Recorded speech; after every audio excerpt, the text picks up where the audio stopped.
Hello, my name is Nadia Frontier. It's not about protecting the planet anymore. It's about our life, our livelihoods. Everything is connected, and what you do matters. I'm hopeful for the future of the land that I am protecting. We have a resident pod of orca. We see the orca on occasion once a week. I'm the marine assistant at Rotherham Research Station, Which is to the west of the West Antarctic Peninsula. So far I've been here for 5 months and it is an absolutely wonderful experience. I really hope to build a more comprehensive picture of what is happening in Antarctic ecosystems over the season, and also try and compare this with past data so we can untangle the effect of climate change and what is just happening naturally. My name is Kirichi Lakara, Team Lioness. It was my vision to come and protect wildlife in the future.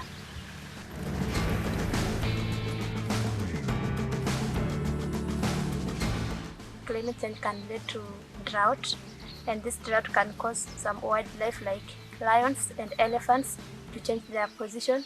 They can move from the national park to around the communities in search of water and pastures.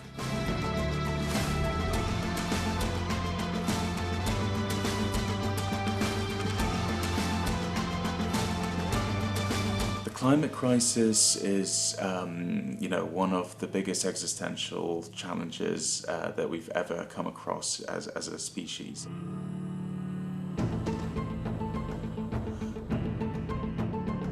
For us to continue to grow, we have to have a positive impact. We can no longer just be sustainable or have a kind of carbon neutral approach.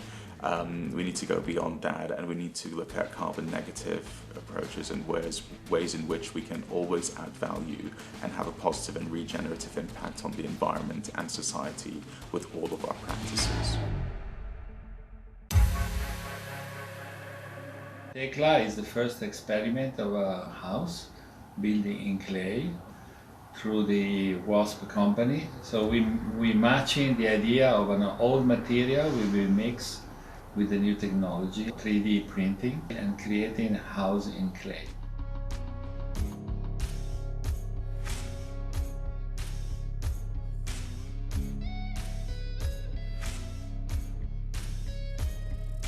Maybe the future is also to look our past and discover the knowledge we have lost in the last 250 years.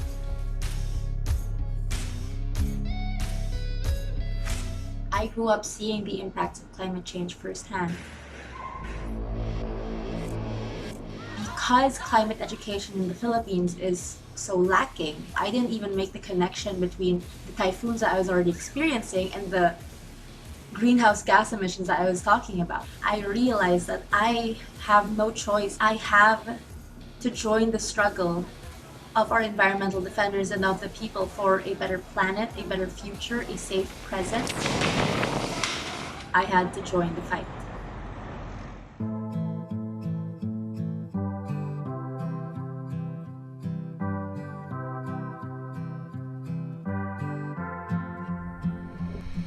What's different about what we do at Komoka is we bring the oysters into shallow water zones where there's lots of fish.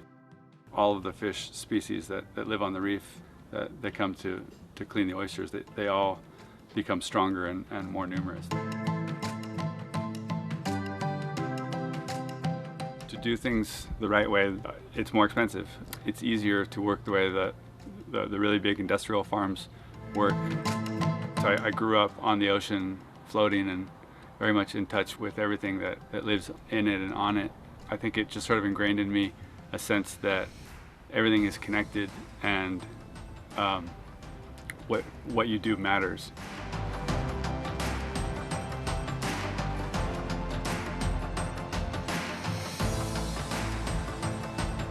We think we're superior because we can walk straight and talk loud, and we fail to understand that we're just one of the several species in this planet.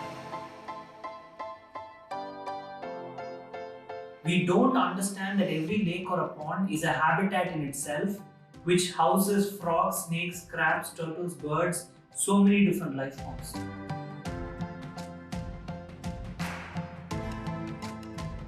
One thing which I've realized is everybody wants to be good. Everybody wants to participate in planet conservation efforts.